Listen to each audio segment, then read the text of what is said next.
80 million. I like it. Thank you. Thank you. Thank you. Thank you. Thank you. Thank you very much. Wow, you may want to save your applause. I may not be that good. I'm thrilled that you're here. To me, the biggest commitment you can make in your life is the commitment you make to yourself, the commitment you make to your own growth, the commitment you make to your own learning. I look at my own life and I see, how did I get from where I was to where I am? And I can assure you it was not a lack of mistakes. I've made some huge ones, and the way that I think anybody who's successful gets from, being average or unsuccessful to being successful, I think the way they do that is a commitment to their own growth, a commitment to their own learning. So for me, I'm exceptionally flattered that I have an opportunity to participate in your education. And what I just said is very important because, you have a lot of places that you can go to, a lot of places you can choose for your continued growth and learning, and for you to decide that you would be willing to spend time learning with me, being a student and making distinctions. That's really what today is going to be about. It's going to be about making some distinctions and giving you maybe some different ideas and different thoughts on how you can go about creating the success that you want. So that's really a summary of what's going to happen today. How do you beat the odds? Because, if when you think about it, the odds are stacked against all of us. And one of the key things that helps people beat the odds is the ability to be flexible. When you stop and think about it, flexibility is everything. Charles Darwin said it, in the theory of evolution. The theory of evolution is, the survival of the fittest. And the fittest, most of us think, is the biggest or the strongest or the smartest or the richest. That's not the fittest. The fittest are the most adaptable, the most flexible. So flexibility and adaptability are critical to success. And most people, when you stop and think about it, I know this is true for me, I think it's true for you. Most people wind up being exceptionally rigid. They get stuck in a rut. They get stuck in a pattern. They read a book. And because it's written down in a book, people wind up swallowing it. And they think, oh, it must be true because it's in the book. And the reality is there's a lot of good books. There's a lot of good audios. There's a lot of good videos. And part of what's required is for you to think about whether or not, the stuff that you're reading and the way you've been doing it, the way you've been running your life, the way you've been running your business, whether or not it's flexible.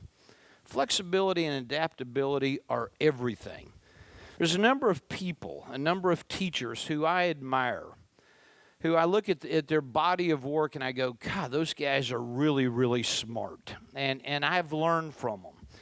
And some of those teachers will tell you things like, getting your mind right, getting your psychology right is the most important aspect of creating success. And far be it from me to disagree. I'm not going to disagree, but I'm going to suggest something, and that is flexibility and adaptability does not necessarily come from just getting your psychology, just getting your mind right.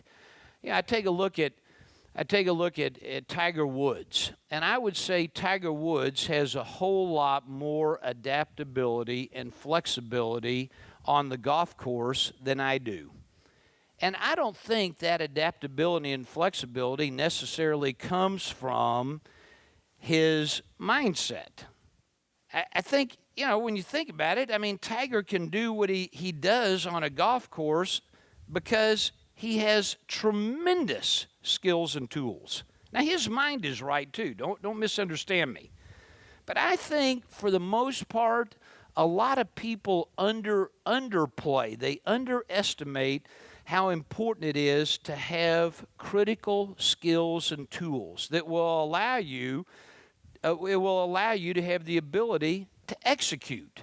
At the end of the day, I don't care how great your psychology is, if you don't have skills and tools, you can't hit the ball. Am I right? I mean, let's suppose Tiger Woods called me on the phone. I happen to play golf, but suppose I didn't play golf. Suppose Tiger Woods called me on the phone and said, Keith, 1 year from today, you and I are going to go play golf at Augusta. Now, I could spend the next 12 months getting a PhD in psychology. I could read every psychology book. I could read every psychology, listen to every psychology tape, watch the DVDs. I could get my mindset, my psychology right. I mean right. But when the year passes and it's time for me to tee off on the number one tee box, I'm not going to be able to hit the ball. Is that right? Suppose Tiger Woods called me on the phone and said, Keith, we're going to play golf a year from today. And suppose I spent the last 12 months, from the time he called me until the time we tee off, suppose I spent that 12 months practicing my grip, my stance, my swing. Suppose I got a coach. Suppose I went out to the practice range 12 hours a day for 1 year, and I practice. At the end of that year, when it's time for me to tee off on the number one tee box at Augusta, my mindset is going to be, whoa, I'm nervous, but I guarantee I'll hit the ball. Is that right? And I think one of the problems people tend to have is, number one, they're getting their mindset without getting simultaneously getting the skills and tools that will allow them to be successful. And then, I mean, honestly, sometimes the mindset that people get isn't exactly the most productive. And I'm not knocking anybody. I'm not saying anything. I'm just saying you got to really think about what is important. Psychology is very important, no question about it. And skills and tools are important. I'm going to illustrate that, tell you real quickly about some of my background, and this will be mostly interesting to me since it's about me, but I started my business career when I was 11 years old, and I started a business. And I mowed yards like other kids and did babysitting and some of that kind of stuff. But the reality is, I started a different business. I started an egg business, and I was delivering eggs to all of our neighbors, and I built it up to a pretty good sized business. So when I'm 11 years old in 1961. So some of you are now doing the math. All right, 1961, how old is he now? So in 1961, the business I had was delivering eggs, and I was as an 11-year-old kid making $150 a week. In 1961. Now, I don't know what that works out to today, but it's a pretty good sized number. It's probably $500, $600, $700 a week as an 11-year-old kid. And so all this money started coming in, and I'm feeling pretty good about myself, right? Because I'm the richest 11-year-old kid I know, and that's the only time in my life that's been true, by the way. And so I figured out, you know what? I kind of like business, and I like investing, and so I started reading the Wall Street Journal, and my dad kind of coached me on getting involved in investing in the stock market, and I started doing that, and so, when I went to college, I got a degree in accounting, and that helps explain a lot about me, right? Because and then I got an MBA in finance, and when I was getting out of school in 1973. I started looking around for a job, and I found a couple guys here in Austin who were exceptionally successful, very, very wealthy, and they agreed to be my mentor. They agreed to hire me. They agreed to be my mentor. And I went to work for them for $9,000 a year in 1973. And all my classmates, when they were graduating with me, they were all going to work for their age.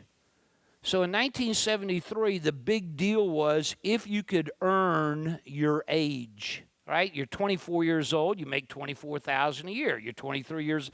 So here I am, all my classmates are going to work for 24, 25,000 a year, and I'm going to work for 9,000 a year for a couple guys who are very, very rich. And the reason I did it is it's simple. I said, you know what? If you guys will teach me what you know, I'm good. Teach me what you know. They told me, they said, Keith, you're going to live with us for 2 years. When we take a trip, you're going to take the trip. When we are on the telephone, you're going to be sitting right next to us. You're going to be in on every meeting, every conversation, everything we do for 2 years. And at the end of 2 years, we will have downloaded to you what we know. And I said, you know what? That's worth it. I went to work for them. We were in the cable television business. We sold that company in 1979. We started another company. The three of us did. It became one of the largest cable operators in the United States. It was called Prime Cable, which was in Las Vegas and Houston and Atlanta and Buffalo, New York, and Anchorage, Alaska, and Hawaii. We were all over the country, and we had a very, very large business. In fact, we started that business with $500,000 of our own money. We sold it 11 years later for $1,600,000,000. So it was exceptionally successful, and it was a business we started from scratch. Anybody here ever heard the saying, success breeds complacency? Is that right? Have you ever heard that? Not only does success breed complacency, I'm going to suggest to you that success breeds cockiness, particularly when it happens at a young age. Young to me is different than young to you, right? So when it was happening to me, I didn't consider myself to be that young. And I look at how young I was. I was 32, 33 years old and had a stupid amount of money. I mean, stupid. Tens and tens and tens of millions. And I quit. I quit the company that I had. I quit, working there. And I decided to retire. I was tired, so I decided to retire, right? I never understood that, but nevertheless, that's what happened. And that lasted about, 6 or 7 days, and a friend of mine called me on the phone and said, Keith, how about investing in some real estate?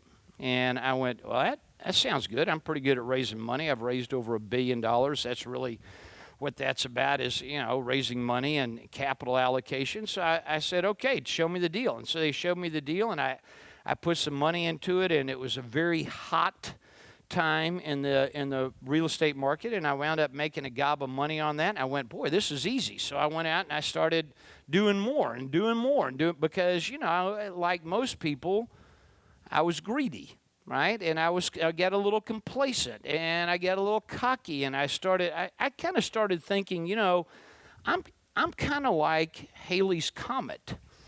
A guy like me only comes around about once every 70 or 80 years or so, right? That's how good I am. And so I started buying real estate. I took my eye off the ball. I made a ton more money. And all of a sudden in 1986, 87, the market shifted and the taps got turned off, a liquidity crisis. And so here I am with several $100 million worth of personal liability debt. And I got my cash flow is a mess. Think about having $200 million of debt. My interest payments were $1.6 million a month, every month. I'm just writing checks. And I had a lot of cash, but obviously I had a mess. So I began a 4-year process of working my way out of this mess. And I would call up the banks every day. My job was to go to work, call up the banks and say, I'll give you back your property and some of my cash if you let me go. And it took 4 years. And I was underwater. My debt was $200 million, and my assets were like half that.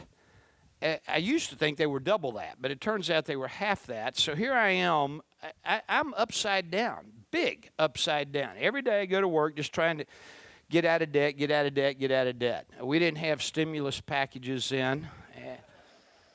Nobody was saying, well, you know, Keith is such a nice guy. Let's just let him, let's give him another shot, right? Nobody was saying that to me. So there's a saying I heard one time by W.C. Fields. He said, I sure hope I break even on this deal. I really need the money. Have you ever been in a deal like that? You go, God, if I could just get my money back, I'd be ecstatic, right? And that's kind of where I was. I mean, I was just going, man, if I can just get back to even, if I can get to zero, where I got no cash. I mean, I had tons of cash. And I mean, way into 8 figures of cash and net worth, and it's gone. It's gone. So I finally got back to zero. I still remember the day I got my last agreement with the bank. And my accountants came to me shortly thereafter, and they said, Keith, congratulations on getting out of debt. I said, thank you very much. I was very proud of myself. I didn't owe anybody, and I didn't own anything. I mean, nothing. I owned a car, and I owned a house. That's it. That was the extent of my investments. So I finally got back to zero. My accountants and lawyers came to me and said, Keith, congratulations. They said, you've created a problem. And I said, all right, what's the problem? They said, the problem is that you've created something called phantom income. I said, well, what is that? And they said, well, you know, if you owed a bank, you know, $1 million and you only repaid $600,000 of it, the other $400,000 is income to you. And I said, I know, but I didn't ever get the money. And they said, well, we know that, but that's why it's called phantom income, right? And I said, so what do I do about this? And they said, well, you got a choice. Either you can pay it or you can take bankruptcy. And I said, well, I can't pay it. How big is the number? And they said $9 million. So I owed the IRS, our taxing authority, I owed them $9 million. And I don't have the money. I used to, but I don't anymore. So I said, well, I don't have the money. I can't pay it. And so on February the 12th, 1991, I declared personal bankruptcy. And it was one of the most devastating periods of my life. And I'm going to talk more about this later. But for now, just know that the obvious issue that was created is that I lost my identity. My identity was as a businessman, of being successful, of you know, making money, and that, I mean, my identity was wrapped up in that, and now I've lost my identity, and the problem became so severe, and I became so depressed that at one time I was kind of looking for a permanent solution to what was really just a temporary problem. You know, I entered a sabbatical that lasted 18 months. I'll talk about that later. But I entered this sabbatical, and out of the sabbatical, I kind of began the process of working on Keith. You know, who is he, and what's he stand for, and how's he going to play? You know, the way I describe the sabbatical is it's like being a basketball player, and it's halftime. You're the player. I'm the player, and it's halftime. And as I'm trotting off the court, I look back at the scoreboard, and the scoreboard says 87-3. The other guy is winning. And so here I am sitting in my sabbatical trying to figure out how to win the game. And I must have asked myself 100,000 times, how do I win this game? How do I win this game? How do I win this game? It's a bad question. It's a bad question. It wasn't until I changed the question that I was able to exit the sabbatical and get on with my life. The question is not how do I win the game. The question is, how am I going to play the second half? That's the question all of us have to ask. I think a lot of times we're asking ourselves the wrong dang question. Forget about how to win the game. Ask the question, how am I going to play? Who am I going to be? What stakes am I going to plant in the ground? And again, I'm going to talk more about that over the next couple of hours. the sabbatical was an intense time for me because I grew a ponytail. I got my ear pierced. That was a bad idea. That thing hurt for a long time. I studied the world's religions. I studied psychology and theology and philosophy, all the ologies, right? And read a ton, and it really kind of set me on a path, a very different path. I exited the sabbatical. I recreated my net worth in about 3.5 years. The key is once you know how to do it, it's not that hard. I knew how to do it. I had skills and tools. The problem is I had skills and tools without some good psychology. There's a lot of people out there that got some good psychology and got no skills and tools. So, it takes both. But I got cocky, I got arrogant, and I learned the lesson.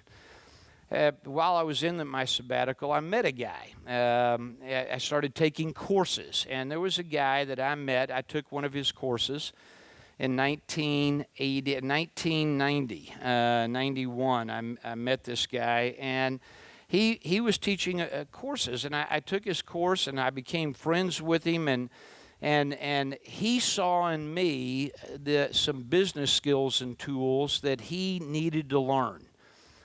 Because he didn't really know anything about business. His name is Robert Kiyosaki. Some of you know of him.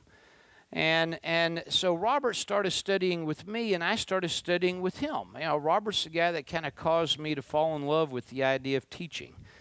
So I kind of learned teaching and was able to fortunately practice on his stage, and he studied with me in order to learn some business skills and tools. And if you'll look at your copy of Rich Dad Poor Dad, you'll find that I'm the only guy acknowledged in there for financial wisdom and inspiring him to actually write that book. The bulk of the business content in that book, was something that I created and taught to Robert. And I'm very glad he wrote the book. I never would have written that book. I thought everybody already knew that stuff. 28 million books later, I might be wrong on that one. So my copy of Rich Dad Poor Dad says this at the beginning. It says, "Keith, thank you for the education. This book would not have been possible without you and your teachings. Love, Robert." So I've been involved in this business of teaching way before I started formal teaching. 2000, I'm at an event that Robert is having in Phoenix, and I'm one of the guest lecturers. That's what I was doing. I was on stage to talk about raising money or something. And I came off stage after 4 hours, and there were like 80 people around me, and they said, "Keith, what other teaching do you do?" And I said, "I don't. I'm a business guy. I just teach, for fun. I just do it every once in a while, maybe once every quarter, once every 4 months, something like that. I go and give a 3-hour speech. That's it." And this group of 80 people around me said, "That's the wrong answer." I said, "So what do you want?" And they said, "We want you to hold some of your own courses. We want to know what you know. You know more than what you just told us in 4 hours." And that's really the genesis of the teaching that I do. Is it got started because the marketplace, said, "Here's what we want." And that's a very powerful lesson when you stop and think about it. A lot of times, business owners are a scratch in search of an itch. You know what I mean? They got a great idea, but they got no demand in the marketplace. The easiest way to be successful, the easiest way to beat the odds is to find the demand in the marketplace. So, if you're a scratch looking for an itch, somebody's going to get raw, right? That's what happens. You're just kind of all over the place, itching and scratching and tugging and pulling, and that's one of the problems that people have. So I'm going to talk more about that as well. Today I divide my time. Sandy and I own some businesses. We are in business. We own 100% of them. We're operators, not day to day, but we're operators of businesses, and I teach, and I divide my time. I teach some, and I operate our businesses. So that's a little bit about me, a little bit about my background, and to me, the most critical part, I guess there's two critical parts to this story. One is I'm not infallible. I mean, I have had some Lulus for some mistakes. I've had some catastrophic errors, but I tell you this: I have 25 years worth of experience. And the problem most people have is that they will never, ever get 25 years worth of experience. They'll get 1 year's worth of experience 25 times. The key is not whether or not you make a mistake. The key is, are you learning from your mistakes? And most people don't. And that's a problem. So that's part one, maybe a summary of my story. I think part two is this. I'm somebody that I eat my own cooking. I teach what I do. I don't teach what I've read. I don't teach what I've heard about. I don't teach what other people teach. Some of my theories and philosophies are edgy.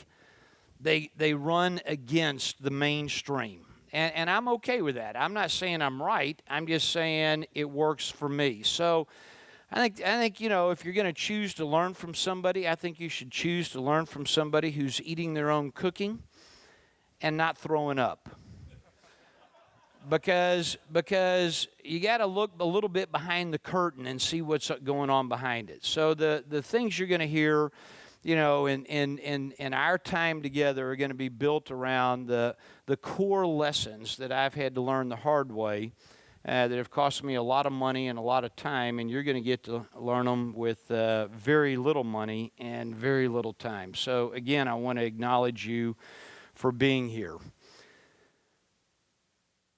I'm going to talk about this idea of beating the odds, because when you think about it, the odds of being successful in business, the odds are stacked against you. I mean, the statistics are that 50% of all businesses fail within the first 2 years. I mean, 80% fail within 5 years. 96% of all businesses fail within 10 years. I want you to think about that. A business that started, think about how old you are now. Think back 2 years. Half of the businesses that were started 2 years ago are gone. 80% that were started 5 years ago are gone. 96% that were started 10 years ago are gone. What do you think? You think it's because the entrepreneur, the business owner, has a lack of passion? Do you think that's the problem? No, I don't either. I don't think it has. Every business owner and entrepreneur I've ever met is passionate to the point of irrational exuberance. All right? The problem is not that they're not passionate. The problem is, do you think it's because they had a bad idea?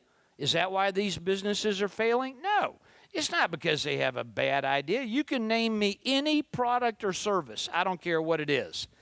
Name me any product or service. Shoelaces, ice cream, cheeseburgers, seminars, oil changers. I don't care what it is. Give me 1 week, and in 1 week I'll name at least one person who's made millions and at least 100 people who've gone broke with the exact same idea.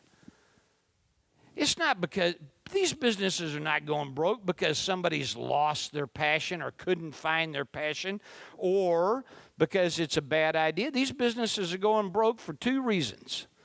They're going broke because of a lack of critical skills and tools, knowing what to do. It's knowing what to do. And then, number two, is doing it. Execution is everything. Execution is everything. What determines whether or not a business succeeds or fails is, was it executed? Does anybody know what the heck to do? And the reality is most businesses don't succeed. And it has more to do with a lack of skills and tools, a lack of good strategies, a lack of critical thinking. Those are all skills and tools.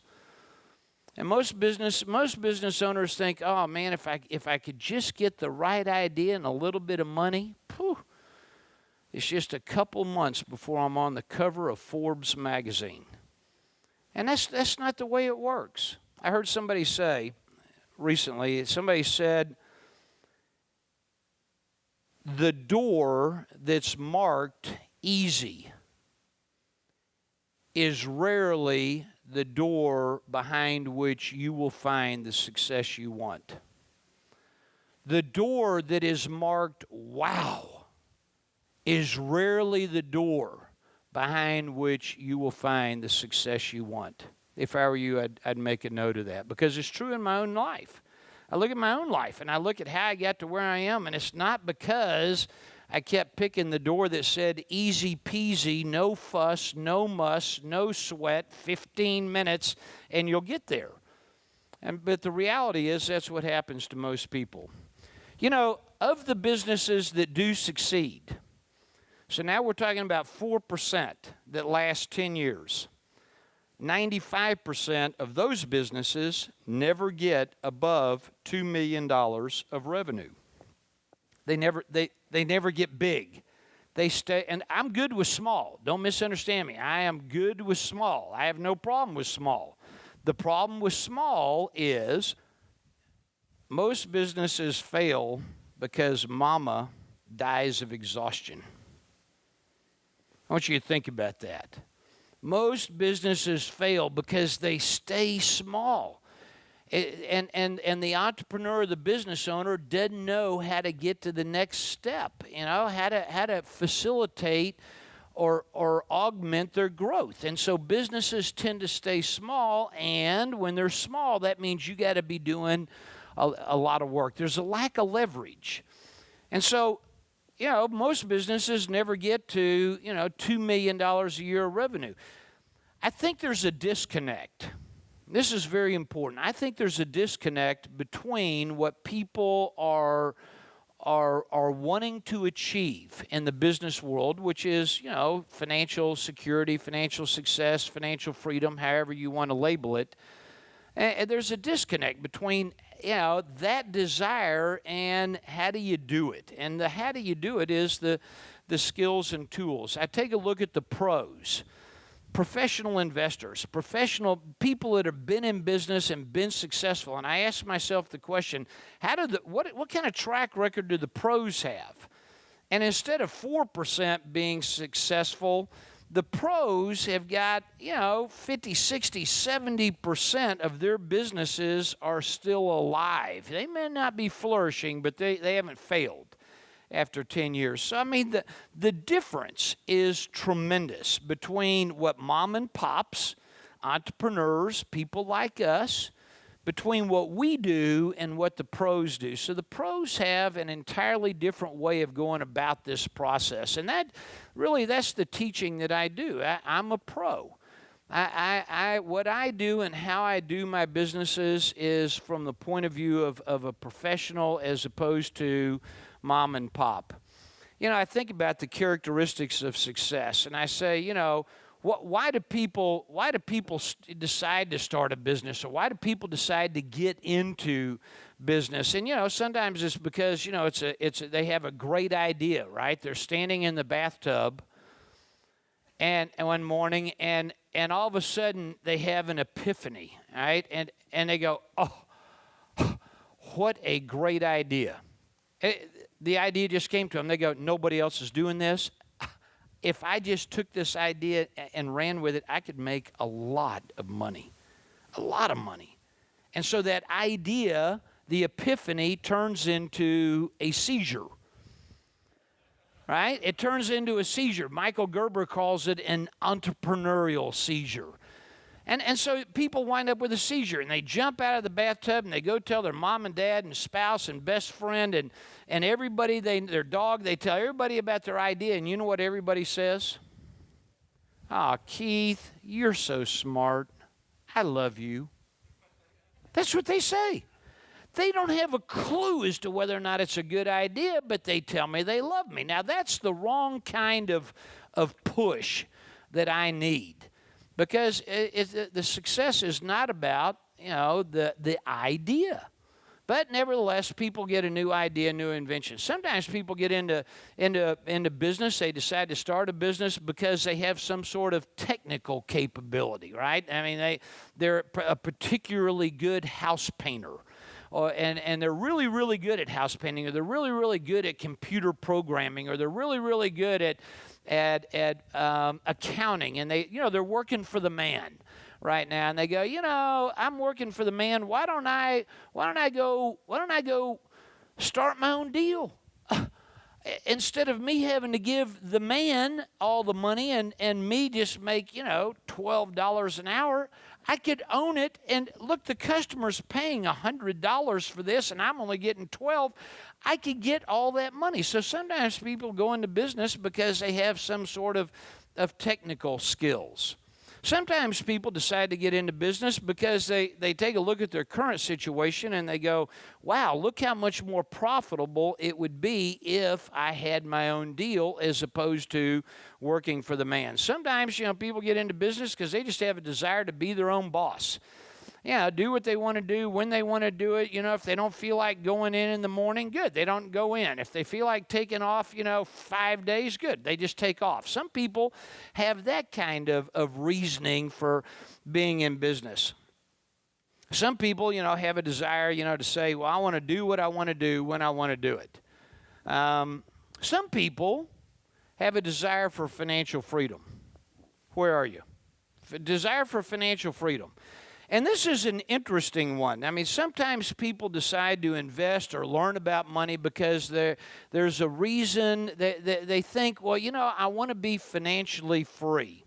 And I want to talk about this financial freedom thing for a second because you're going to hear me say this several times. I think one of the most powerful forces that I have, in fact, I'm going to tell you it's probably the most powerful force that I have in my life, are the words that I use.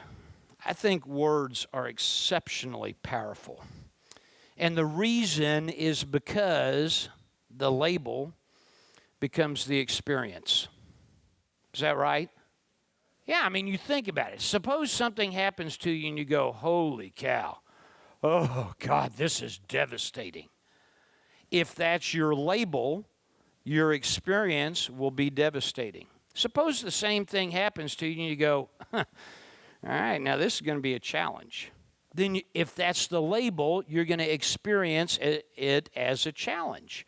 If same thing happens to you and you go, now this is going to be exciting, then your experience of it will be exciting. So the label becomes the experience. And I think most people I know are a little sloppy with their words. So they wind up saying things like they want to be financially free. And I'm good with the concept. I know what people are talking about when they're talking about this. They want to be able to just, most people think when they think financial freedom, what they're really talking about is financial obesity. That's what they're really talking about. They're talking about being little piggies.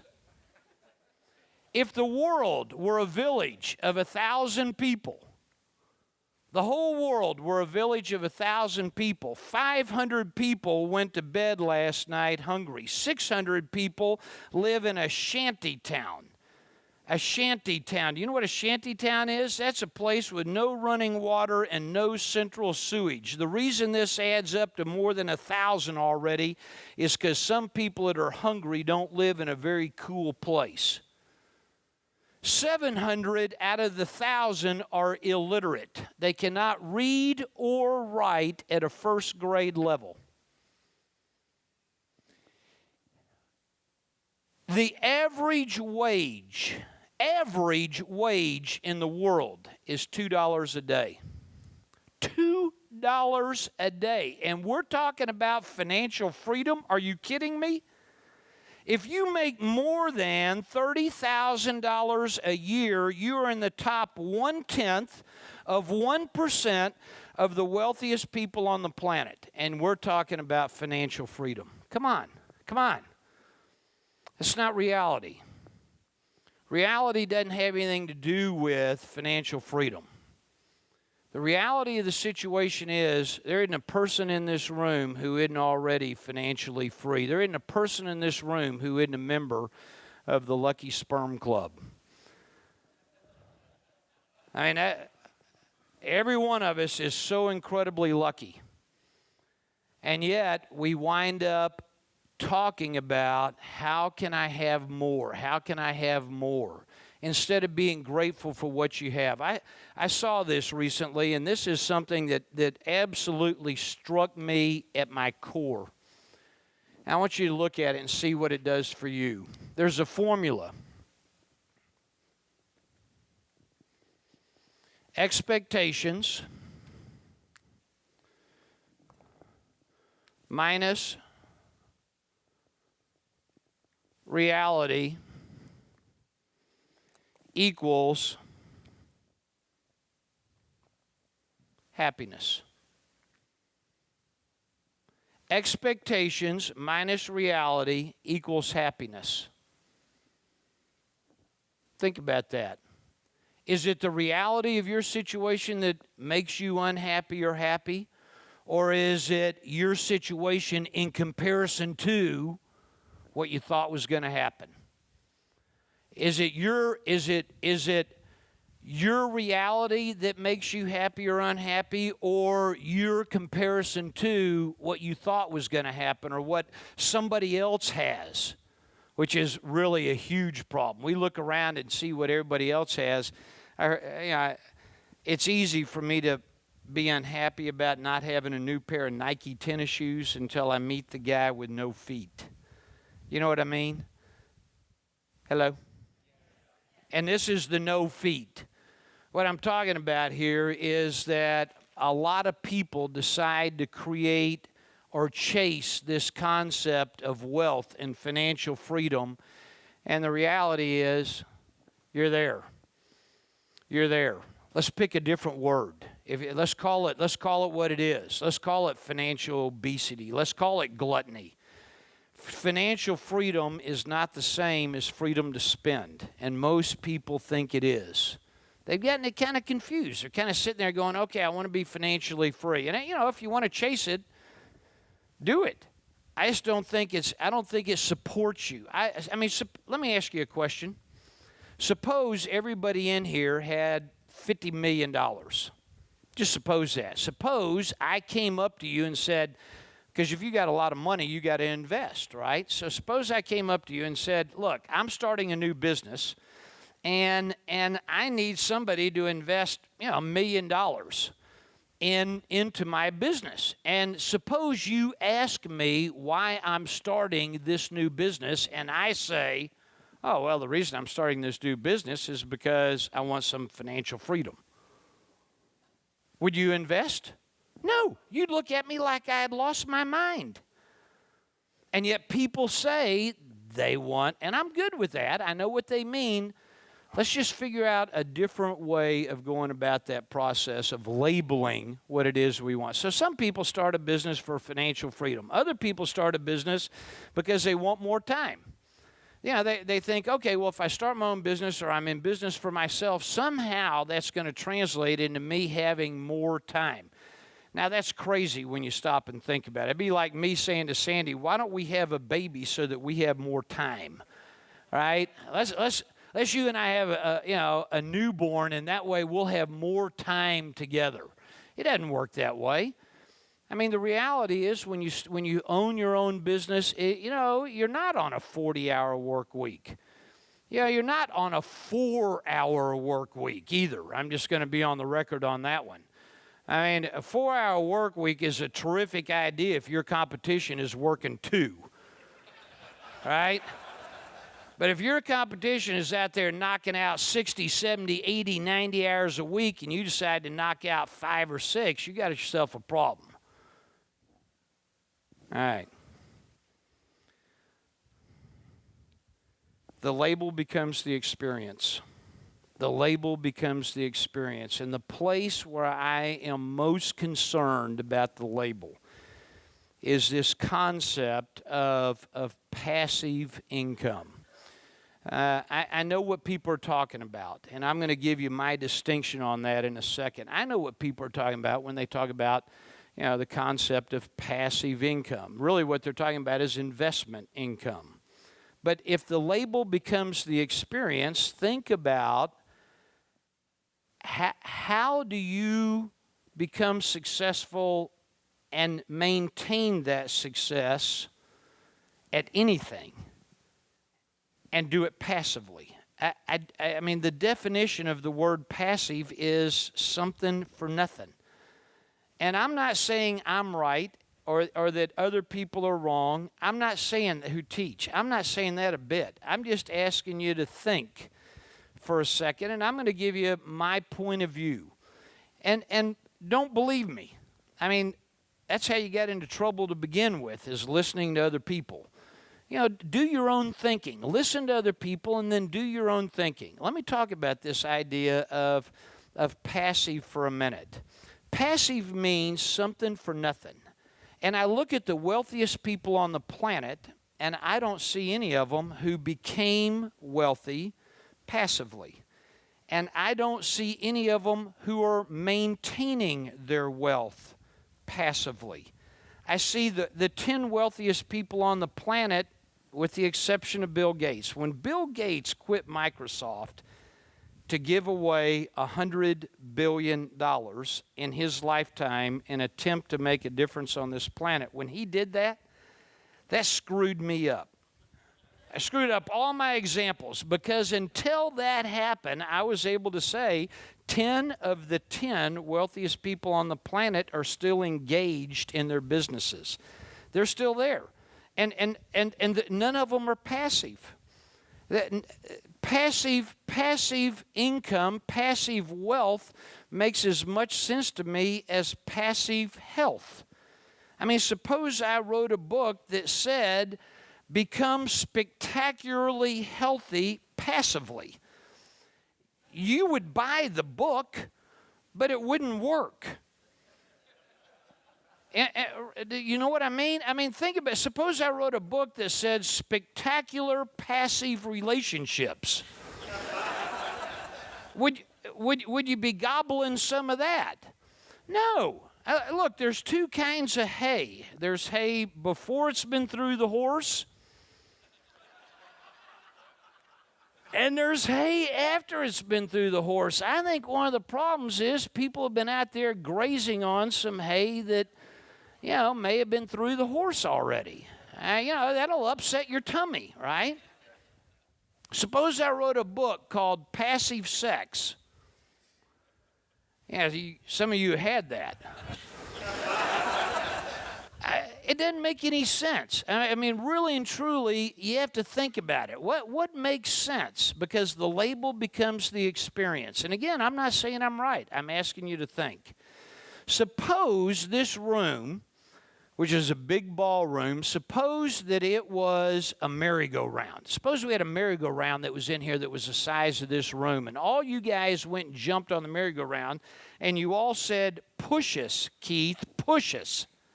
So you're all on the merry-go-round. I grab hold of one of those bars, and I start pushing. Is it, by the way, am I passive right now? No, I'm working my little butt off. Man, I'm expending a ton of energy. Push. Finally, it moves this much.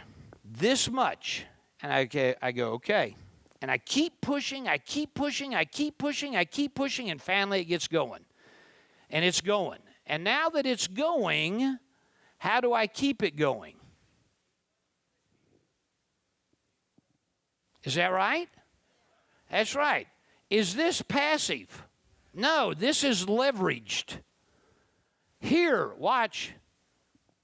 Here's passive.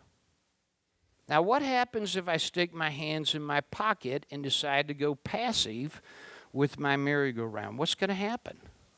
It'll stop. So will your wealth. So will your health.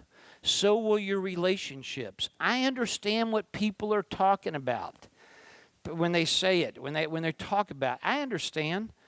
And I don't disagree. I'm in favor of leveraged income. That's what I'm in favor of. But again, I'll go back to my example of you guys all have $50 million and I'm starting a business and I go to you for a $500,000 investment and you ask me, Keith, why are you starting, before I give you the money, why are you starting this business?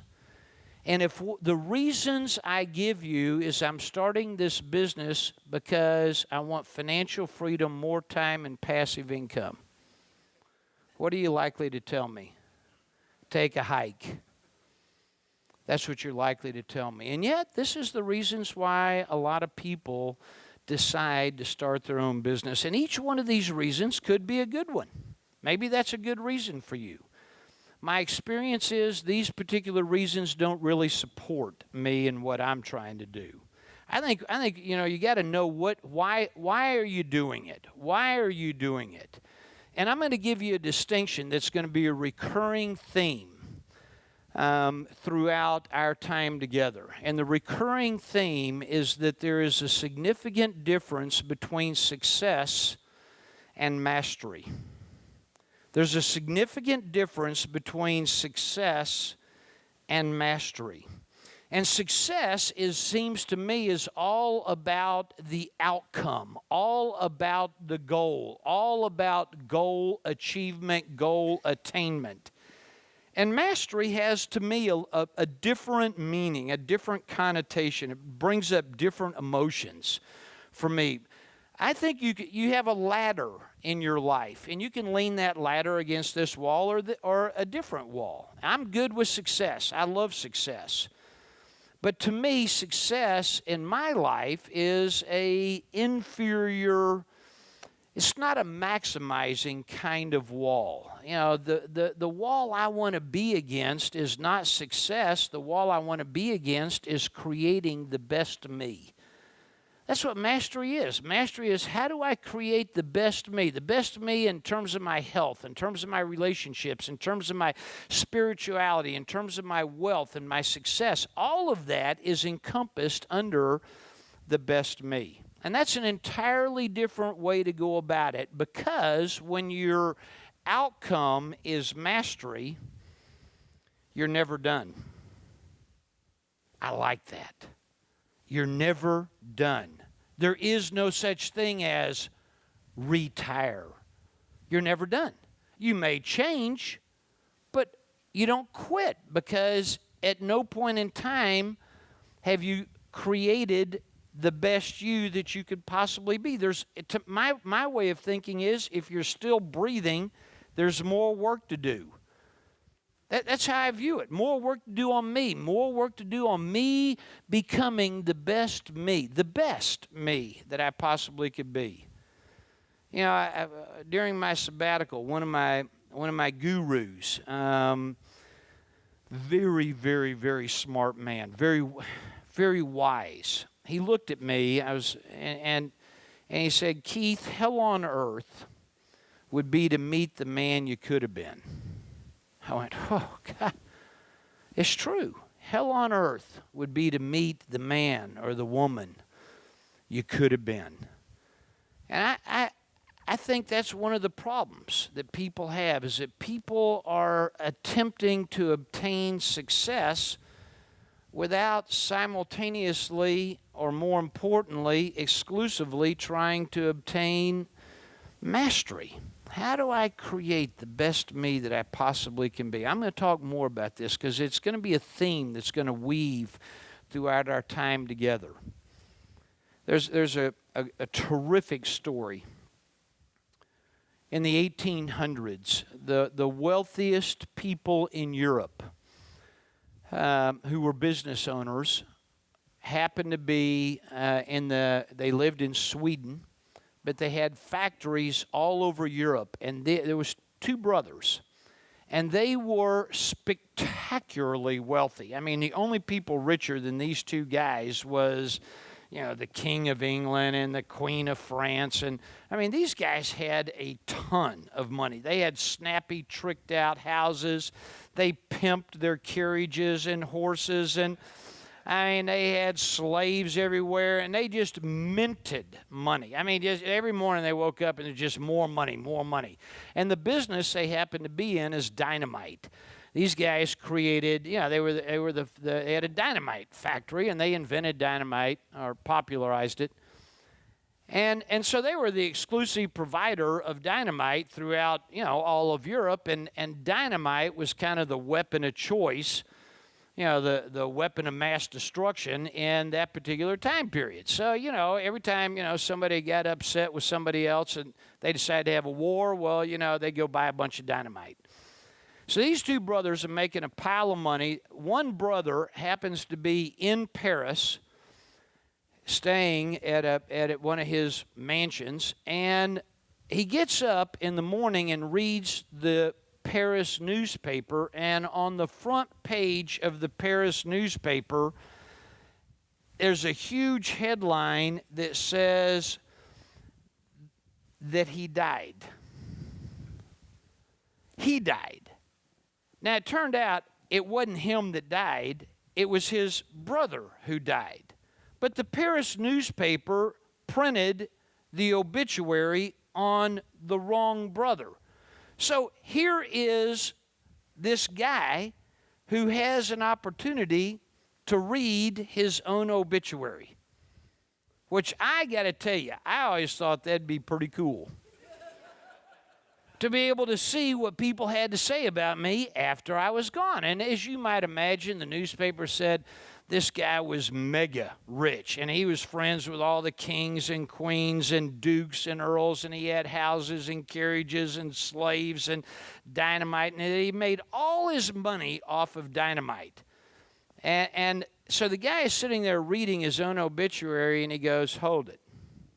This is not the way I want to be remembered. I don't want to be remembered as the inventor of dynamite and the richest guy in Europe. That's not it. So he took his wealth, which was huge, and he created a foundation. His name was Alfred Nobel. He created the Nobel Peace Prize, the Nobel Foundation. And today we know Mr. Nobel not because he was the inventor of dynamite or made a ton of money or was best friends with the King of France. That's not why we know him. Knowing why you're going to do it, that is exceptionally important. And I think what I'm suggesting to you is a distinction. And the distinction is, if the reason you're doing your business, if the reason you're creating your wealth is simply so you have financial gluttony, financial obesity, freedom to spend, if that's the reason you're doing it, I'm going to suggest to you that's a little hollow. It's going to be exceptionally difficult for you to carry on during the tough times if the only reason you're doing it is because, I'm not opposed to having a lot of money. I got a lot of money. I'm not opposed to that at all. I think the best thing you can do to help the poor is not become one of them. I mean, that's how important I think it is. I think it's very important to create financial well-being and physical well-being and relationship, not well-being, relationship spectacular for me. And every aspect of my life, all of that is important, and there's a different wall. And the different wall is, how do I become the best me that I can be? I tell people all the time, I'll tell you, one of the best things you could do for yourself is sit down and write your own obituary. That'd be one of the best things you could do for yourself. And I'm going to tell you this, you know that you've nailed it if when you finish your own obituary, the paper is covered with snot. That's when you know you nailed it. If you weep when you read your own obituary, now you know you got it. What are you going to be remembered for? What's this really about? Is this really about financial freedom? Is that really what we're doing here? Or is it something else? I think many people are driven by a poor reason, and that helps explain some of the spotty results. So I think the characteristics of success, Know why you're doing it, why you're getting into business, why you're trying to create wealth. Obviously, I'm a business owner, so a lot of my teaching, comes from the point of view of owning a business or being, buying a business, starting a business. Seems to me that there are some mistakes that entrepreneurs tend to make, and I'm going to talk about 6 of them, and then I'm going to talk about 5 characteristics of success. So I'm going to walk through with you to me what I've seen over the last 25 years.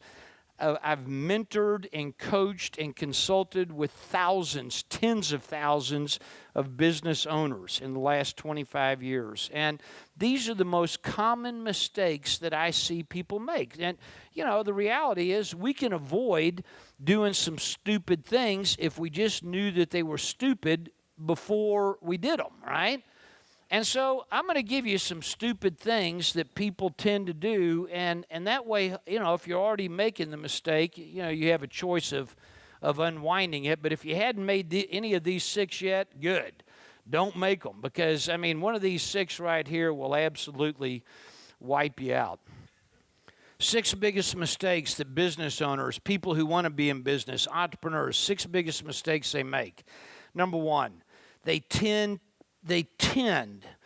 to be obsessed with the product. They tend to love their baby. When you stop and think about it, if you're an entrepreneur, you're a business owner, you're the mother of your idea. You're the mother of your business. And mamas love their babies. No mother has ever looked at their baby and gone, "Oh, God, you are butt ugly." Right? Mamas love their babies and entrepreneurs love their ideas. They love them. And the problem is that doesn't help make a successful business. It doesn't have anything to do with the idea. It doesn't have anything to do with the product. But most entrepreneurs are thinking that, okay, if I just had the right product, right idea, I could be successful. The reality is it doesn't take a great product in order to make a lot of money. In fact, you can have a crappy product and make a ton of money. It's not about the product. Think of your favorite restaurant. Your favorite restaurant. If you're going to blow one out, right? If you're going to really celebrate a big anniversary, a graduation, making a lot of money, closing a deal. Think of your favorite restaurant, a place you've either been or a place you'd really like to go. You got it? There isn't one person in this room thinking about McDonald's. Not one.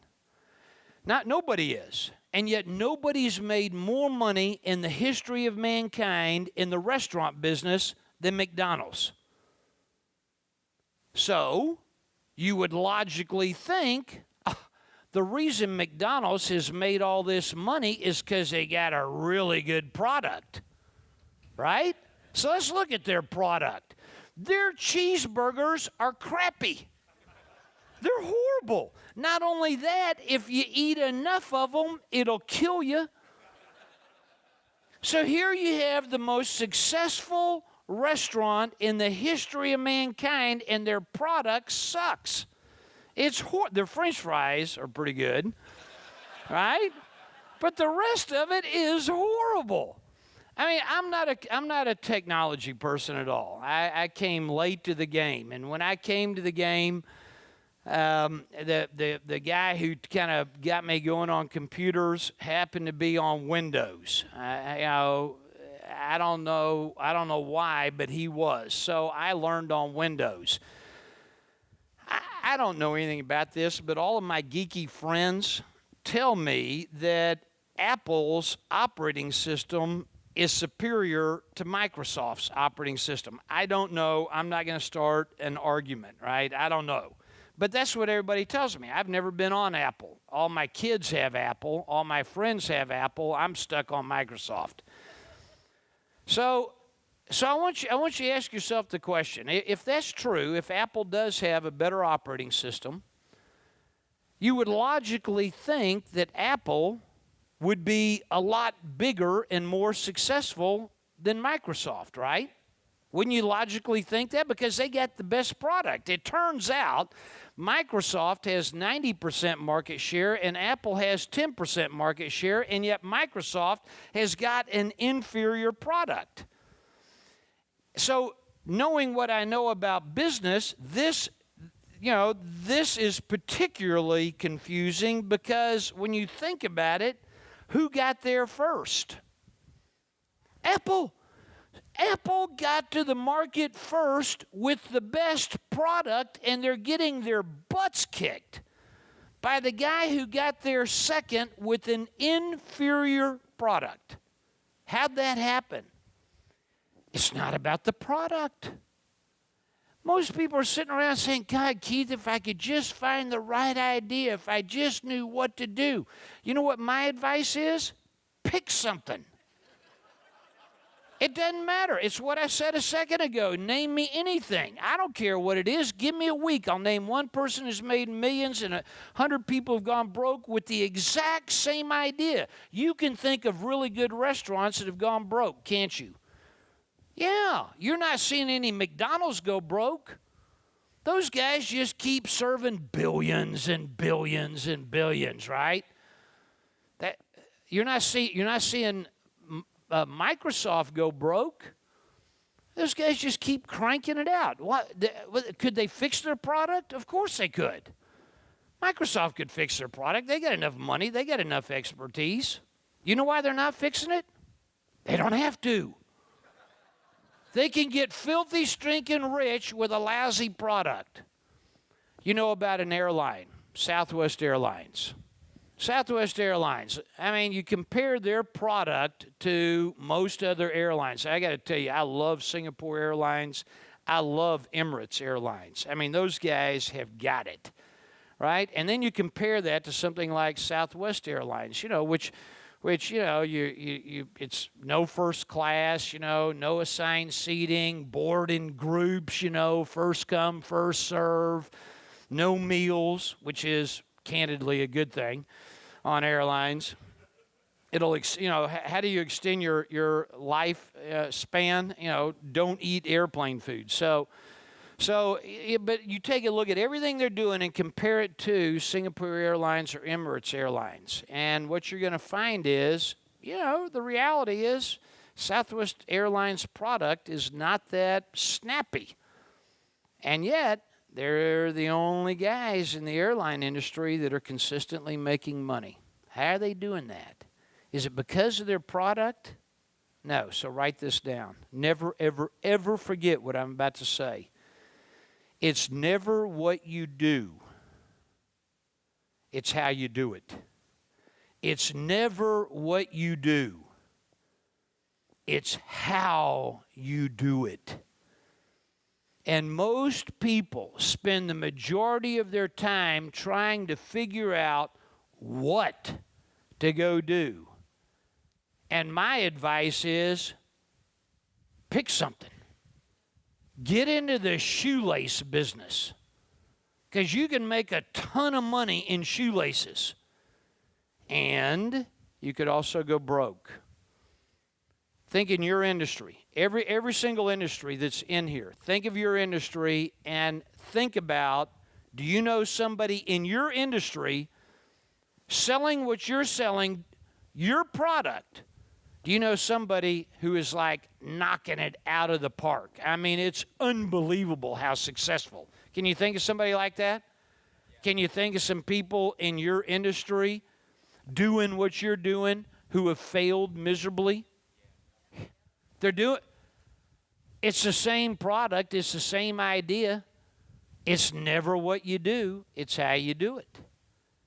And that helps explain why so many entrepreneurs are having such a hard time, because they're wandering around trying to figure out what to do instead of, wait a second, how do we do it? If the mistake is an obsession with the product, the question has to be, well, what's the solution? If that's the mistake, how do I avoid that mistake? And I think, when I boil it down, and that's what I try to do, I try to take, concepts and what I know and get it simple. Complex is interesting, simple is usable. So how do I get stuff simple? And when I boil it down, I say, you know what entrepreneurs ought to be doing? Entrepreneurs and business owners ought to be focused on how do I alleviate pain? How do I find the pain in the market and then alleviate that pain? I mean, instead of being a vitamin, how do I be an aspirin? How do I identify people that are hurting and then alleviate that pain? And I think one of the best ways to do this, I call this formula I'm about to teach you, I call it a millionaire's formula, and I don't really like that title too much because I'm not a big believer in trying to help people become millionaires. What I'm a big believer in is helping you become the best you. I'm a big believer in helping you become successful. And, sometimes that means you make a lot of money. But you can be successful without being a millionaire. But I've labeled this the millionaire's formula. And let me tell you what I think that means. This formula, maybe it's a success formula. Maybe that would be a better word. This formula basically has three parts. And part number one is FOWTW. FOWTW. That stands for find out what they want.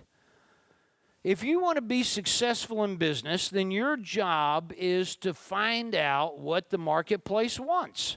Find out where they are in pain. Where are they hurting? What needs to happen? And who's hurting? How many of them are hurting? How bad is the hurt? Find out what they want. That's number one. Number two is after you find out what they want, number two is GAGI. GAGI. Find out what they want, go and get it. Go and get it.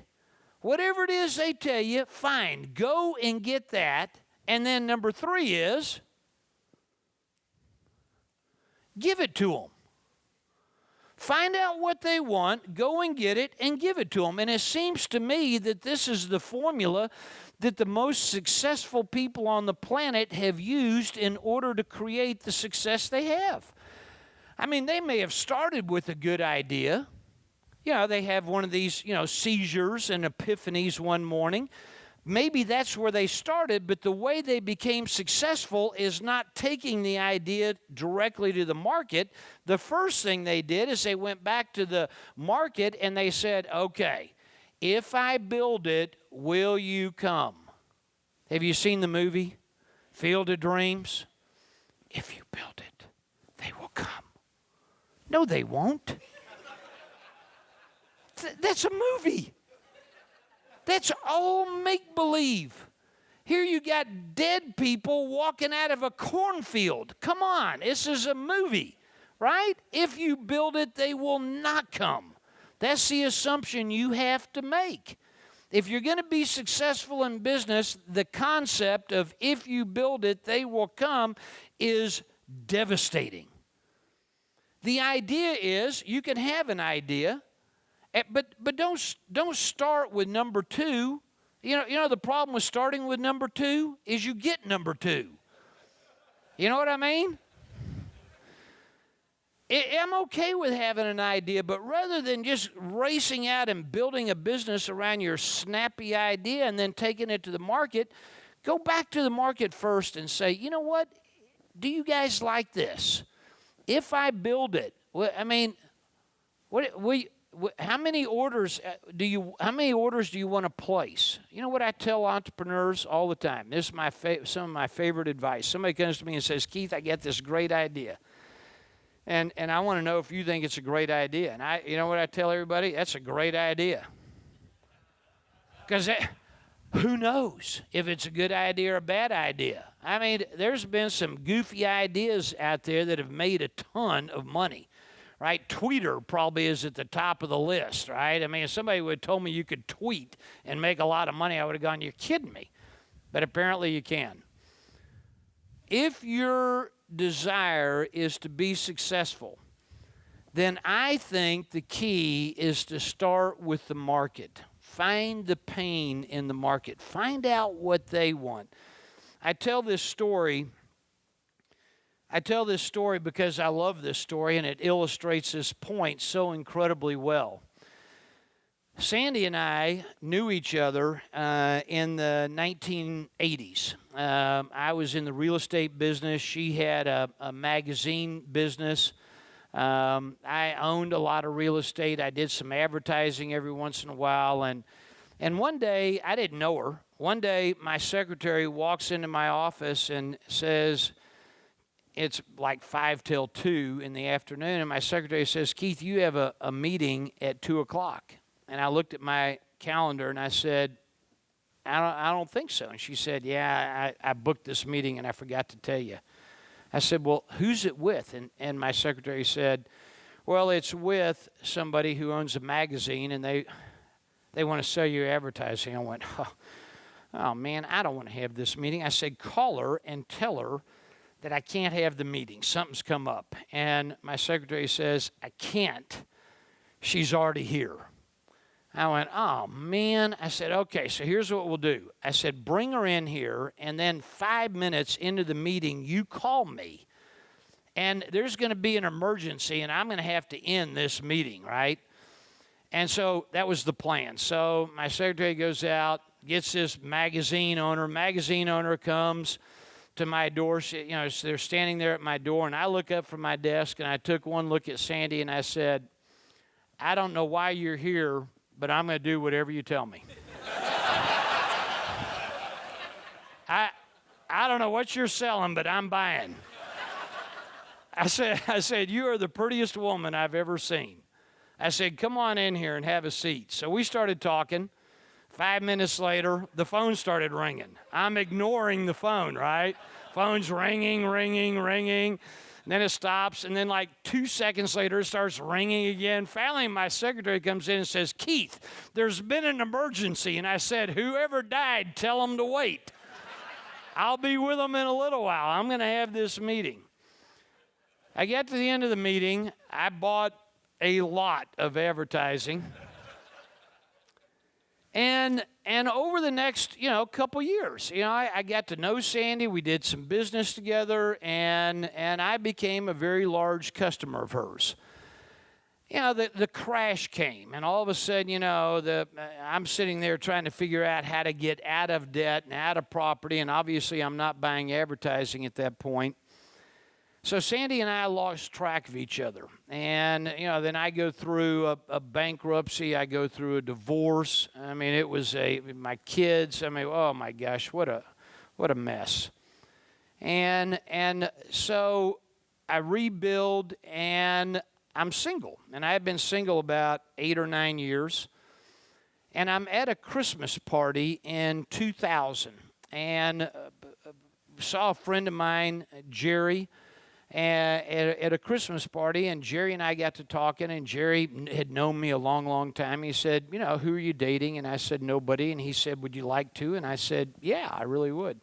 He said, how about Sandy? I went, holy cow, I totally forgot about her. I said, is she still here? And he said, yes, she is. And I said, do you have her number? And he said, I do. So I got Sandy's number, and on the way home from the Christmas party, I called Sandy on the phone, and she answered, and I said, Sandy, it's Keith. And she said, who? I said, Keith Cunningham. And she said, oh, yeah, how are you? How you been? I said, great. I said, I just ran into Jerry, because she knew Jerry too. I just ran into Jerry. I said, would you like to go to dinner? And she said, yeah, I'll do that. And I said, how about Friday night? She said, good. And I said, how about if I pick you up at 7:30? And she said, how about if I meet you there? That's not good, is it? That's not good. This is not a good sign. So we did. We met at the restaurant. We talked. We got reacquainted. I mean, it was 2 hours of a great conversation. I mean, great.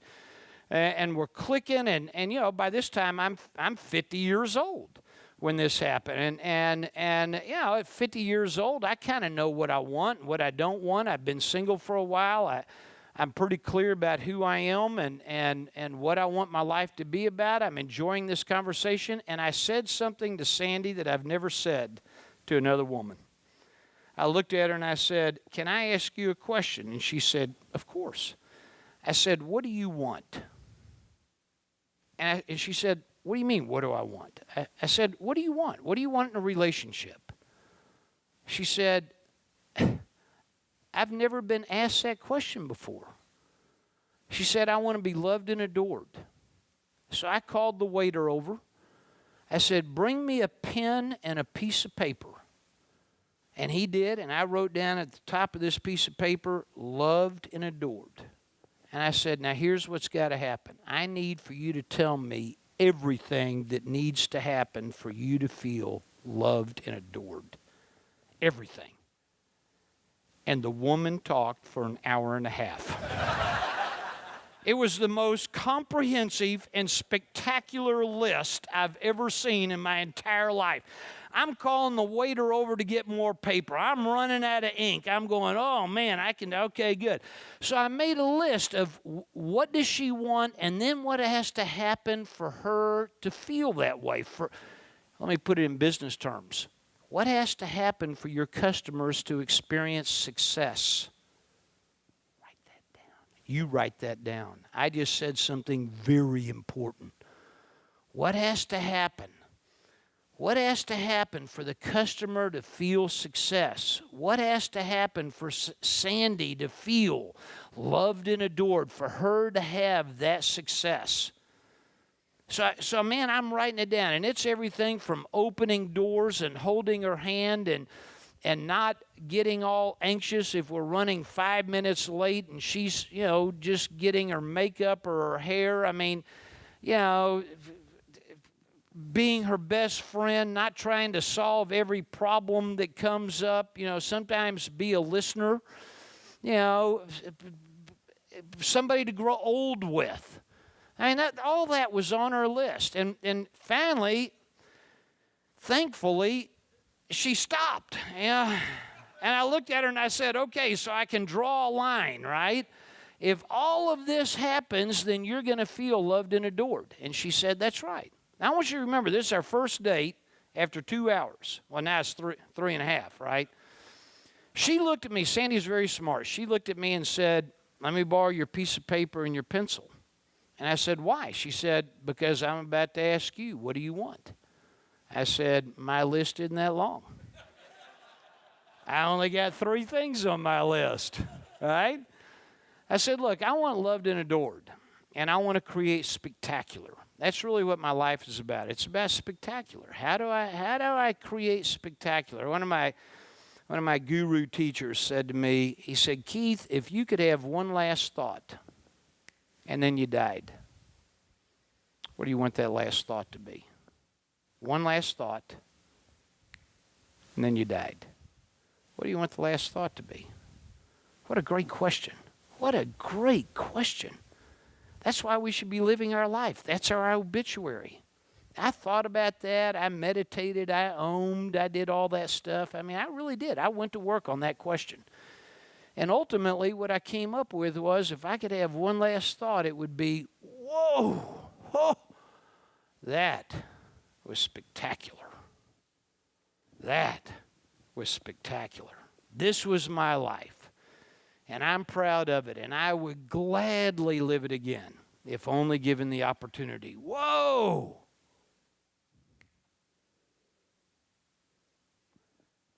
I told Sandy, I want to be loved and adored, and I want to create spectacular in my life. Sandy said, "What needs to happen?" I told her all 3 things. And it is only 3.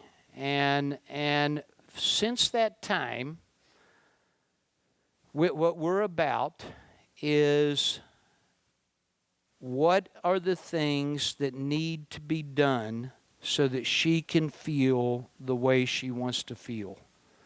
What are the things that she needs to do for me so that I can feel the way I want to feel? One of the things on Sandy's list, I'll never forget this. I'm making the list. I'm writing it down. I'm looking at her and I'm writing and I'm going, good, give me more, just everything. I need it all. Whatever it is, I need it all. Well, she said, "You know what I'd like?" She said, "I'd like a note every day." I looked up at her and I said, you got to be kidding me. A note every day? My God, that's a lot of pressure every day. She said, that's what it's going to take. A note every day. I wrote it down. I put a little star by it. And I kept coming back to it. I said, are you sure you need this note?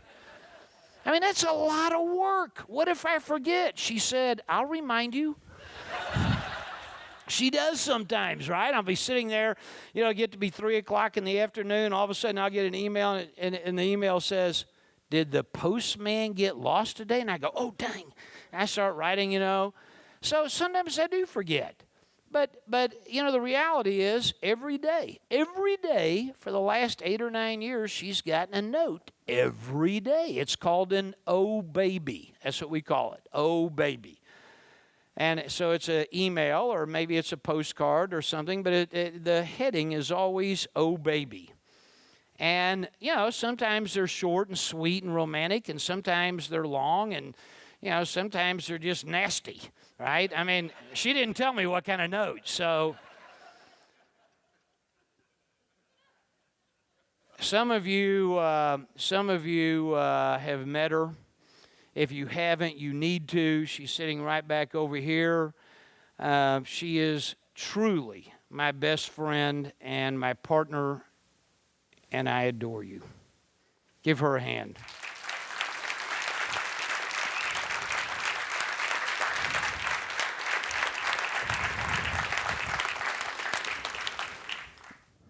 Find out what they want. Go and get it. Give it to them. You know what our problem is?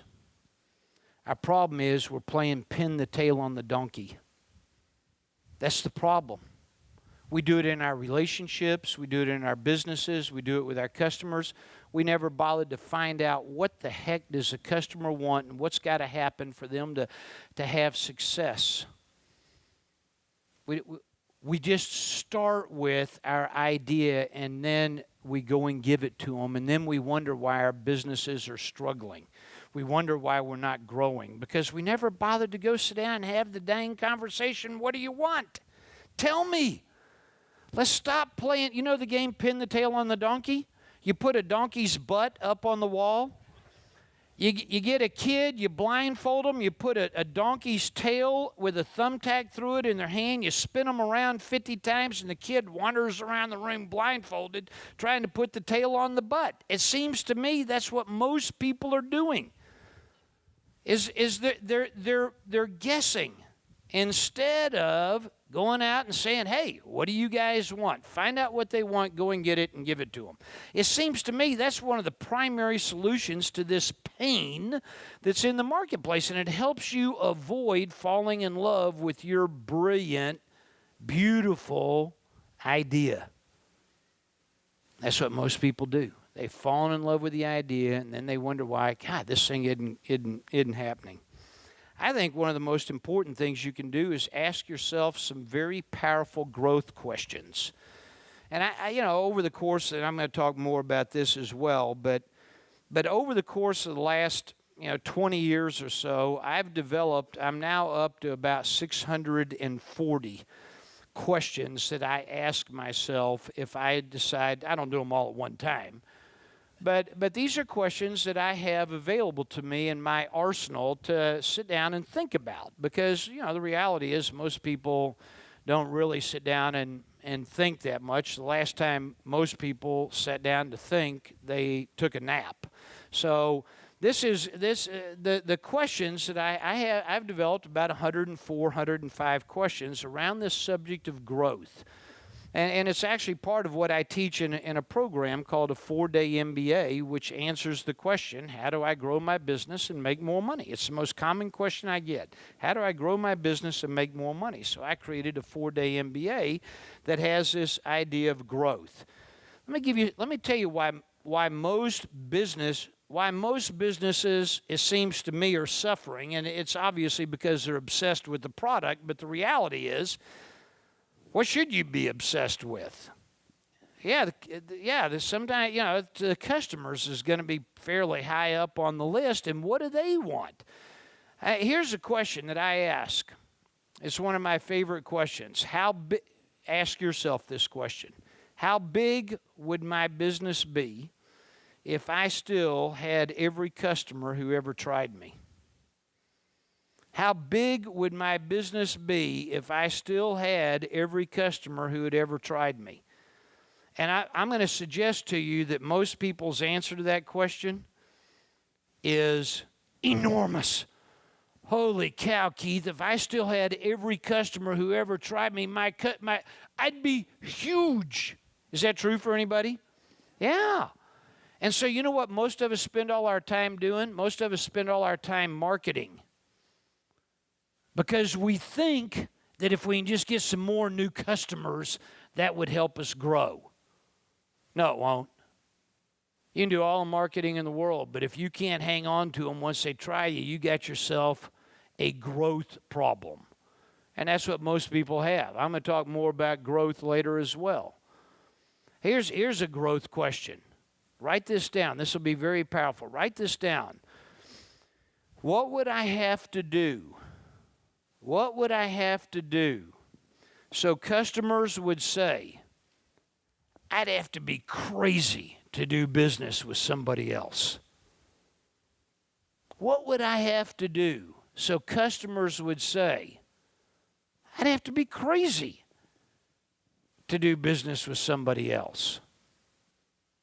I'll guarantee you your answer to that question has nothing to do with search engine or pimping your website. I mean, I'm in favor of pimped websites, but at the end of the day, the answer to the question, what would I have to do as a business owner so customers would say I'd have to be crazy? That has nothing to do with marketing. That has nothing to do with, and I'm in favor of marketing. I just think most people got a little bit of confusion about what it takes to grow. And if you want to be successful, avoid the mistake of obsessing about the product and start obsessing about, the customer and the pain in the marketplace. I think if you want to be successful in the marketplace, it requires that you have a competitive advantage, that you have some sort of distinction between you and the other guy. I mean, the reality is, I want you to think about this. How big would your business be if you had no competition? Hello? Huge. How much could you charge for your product or your service if you had no competition? Whatever you wanted. So you're telling me how big your business is and how much you can charge is dictated by your competition, and yet the reality is most people are not experts. I mean experts on their competition. Most people are not experts on their competition, which helps explain why they have such a difficult time differentiating themselves from everybody else. If the key to growth is getting customers to discriminate in your favor, write that down. If the key to growth is getting customers to discriminate in your favor, which is all marketing is, if the key to growth is getting customers to discriminate in your favor, wouldn't it behoove you to be able to show the customer, here's what we do, here's what the other guy does, here's why you should choose us? Doesn't that make sense? Yeah, and the reality is you can't do that if you don't know diddly squat about your competition. You got to know your competition. You got to know them inside and out. You got to know what they had for breakfast and what color underwear they're wearing tomorrow. You got to know everything about them, because the more you know, the more you can help people discriminate in your favor as opposed to discriminating in favor of your competition. But without that distinction, it's very tough going. And finally, in the solution is this concept of a niche. I think if you want to be successful, you got to have a niche. Niche rhymes with rich. It does. Sometimes I speak in the UK and they say, Keith, we say niche and not niche. And I say, okay, niche rhymes with riche, right? But I mean, I'm telling you, If you don't have a niche, if you don't have something that you're known for, if you're not an expert, if you're trying to casually please everybody, which is what most people are doing. Most business owners are trying to casually please everybody instead of spectacularly please a few people. And the reason we're trying to please so many people is because we're under the misconception that we want to grow and that the way to grow is to broaden the niche. That's not it. You want to grow, don't broaden. You want to grow, deepen. Deepen as opposed to broaden. Keep the boundaries of your niche. And instead of broadening, deepen. For people who would like more on this idea of growth and what it really takes to grow a business, the 4-day MBA that I teach is a spectacular resource for that because it answers the question. How do I grow my business and make more money? This is number 1 of 6 biggest mistakes that entrepreneurs make. Number 2 is speed. Speed. It's a mistake. Most people are addicted to speed. How can I get to my goal the fastest? And I'm going to suggest to you that speed kills. Speed kills. The faster you go or the faster that you try to go, the harder it is. I mean, think about a tricycle. A tricycle doesn't go very fast. Anybody can ride it. And you don't need any training to ride a tricycle. And the only instrumentation on a tricycle is that little thumb bell. Bring, bring. You know what I'm talking about? That's it. Compare a tricycle with an F-16. An F-16 goes like Mach, 80 or something, whatever, it just goes exceptionally fast. The amount of training you need is huge in order to go that fast, and the instrumentation in the cockpit would take your breath away. There's dials and buzzers and levers and switches. They ran out of room. They can't even have them all right here. They got to mount them on the ceiling. They got them on the floor. They got things for your feet, things for your hand. I mean, it is so complex to go fast. Here's the problem. Most people attempt to go fast with no training and no ability to read the dials in the cockpit. Well, I mean, look, if you make a mistake on a tricycle, the worst thing that's going to happen to you is you're going to bung your knee. You make a mistake in an F-16, somebody's going to die. Is that right? Yeah, and what happens to people all the time is they want to go fast. Nothing wrong with going fast if you have the training, the experience, and the ability to read the dials in the cockpit. So speed is actually not your friend, particularly at the beginning. I mean, going from a standing start to, Mach 8 or something, in 3 seconds, I mean, that'll cause you to black out. There's somebody in this room who is an F-16 or F-15 or F-19. What is it, Repo? F-16. He's a fighter. He's a fighter pilot. He flies these things, right? For real. And I mean, if you think about it, going from a standing start to Mach 8 in 3 seconds, you'd black out, right? I mean, it'd probably kill you. And yet that's what most people want to do. They want to go from a standing start to very, very fast, and they don't have skills and tools. So, the root of this desire for speed, it seems to me, is, instant gratification. I look at my own life and I say, Keith, how'd you get all these problems that you got right now? And I got problems just like you do. And I say, well, number one, all my problems started out as a good idea. How about you?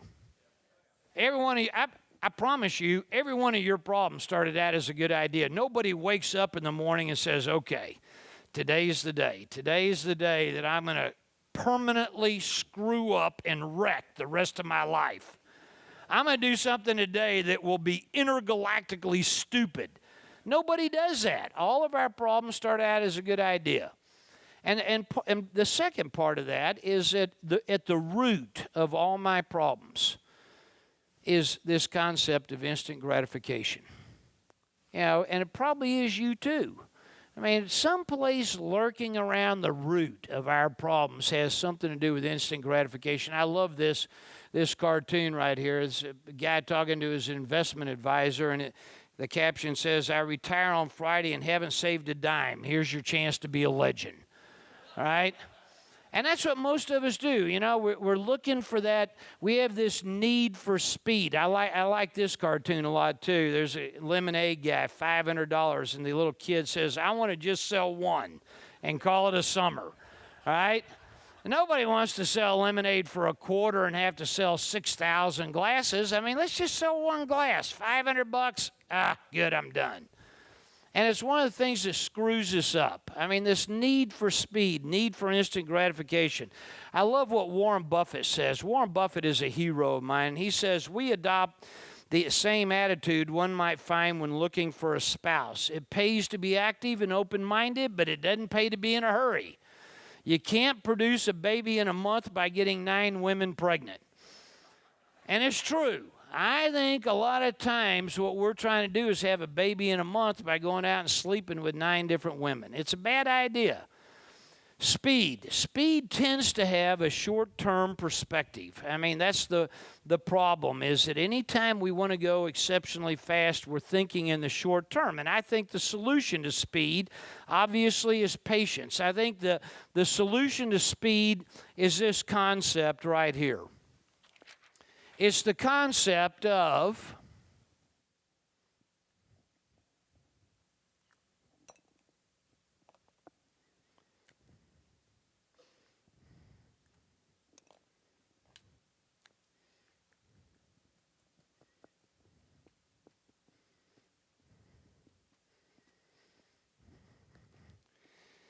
this is a cafeteria.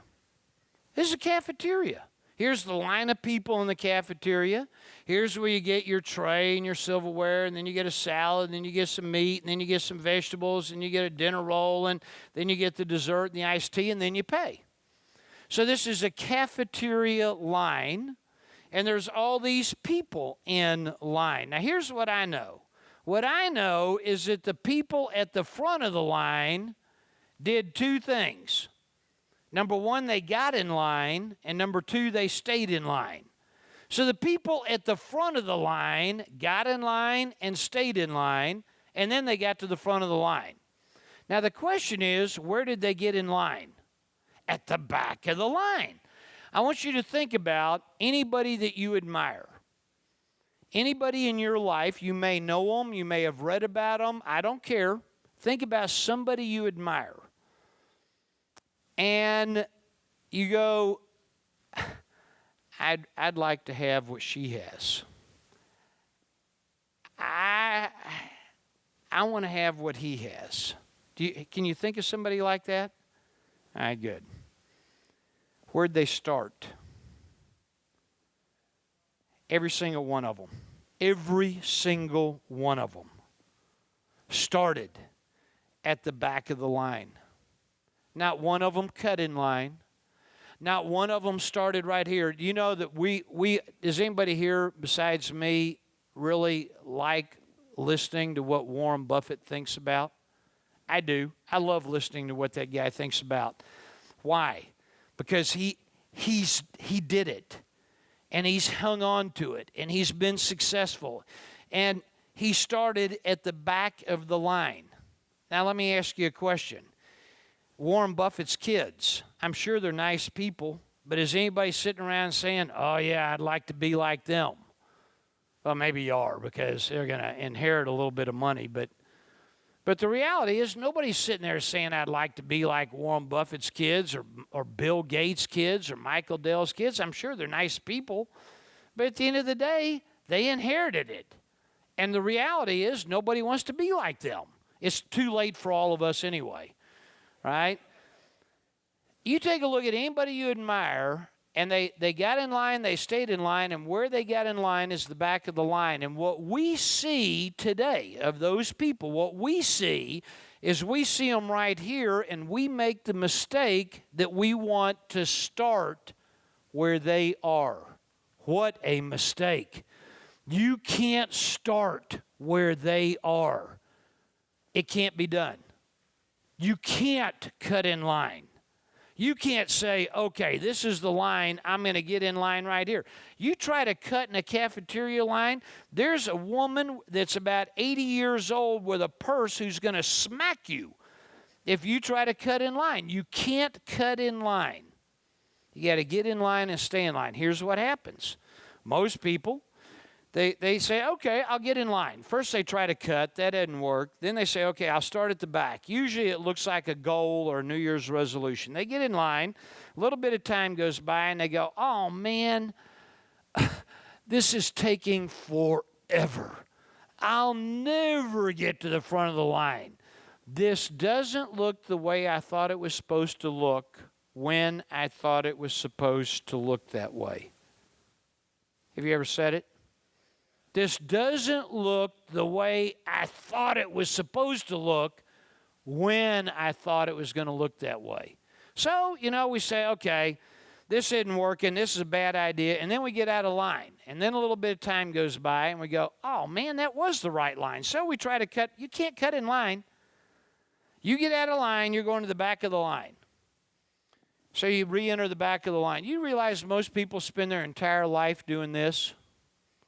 This is how most people spend their entire life, getting in and out of line. And the reality is we live in an eat what we kill world, and what most people are killing is time. That's what we're killing, because we're in and out of line instead of getting in line and staying in line.